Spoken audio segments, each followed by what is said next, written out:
ఒకప్పుడు చిన్న కాకిపిట్ట కిక్కు తన కూటమిలో సంతోషంగా నివసించేది. కిక్కు దగ్గర ఒక అందమైన సంగీత గీతం ఉండేది. దానిని వాయించితే చాలా మధురమైన సంగీతం వినిపించేది. కిక్కు ప్రతిరోజూ తన స్నేహితులకు ఆ గీతంతో పాటలు వినిపించేది. ఒకరోజు బలమైన గాలి వీచింది. కిక్కు తన గీతాన్ని సురక్షితంగా ఉంచలేదు. గాలి ఆ అందమైన గీతాన్ని ఎగురేసుకుపోయింది. కిక్కు చాలా బాధపడింది మరియు రోజుకుంది. నా ప్రియమైన గీతం ఎక్కడికి వెళ్ళిందో అని కిక్కు బాధగా అనుకుంది. కిక్కు ఆకాశం వైపు చూసింది. దూరంగా అందమైన మేఘదేశం కనిపించింది. అక్కడ నీలి మరియు తెలుపు మేఘాలు నృత్యం చేస్తున్నాయి. కిక్కుకు తన గీతం అక్కడ ఉందని అనిపించింది. కాని అంత దూరం వెళ్లడం చాలా కష్టమని కిక్కుకు తెలుసు.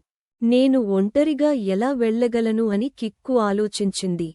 అప్పుడు కిక్కు స్నేహితులు వచ్చారు. చిలుక చిన్ని, సీత జీవ మరియు గుడ్లగూబ గాను అందరూ మేము నీకు సహాయం చేస్తాం కిక్కు అన్నారు. కిక్కు చాలా సంతోషించింది. అందరూ కలిసి మేఘదేశం వైపు ప్రయాణం ప్రారంభించారు.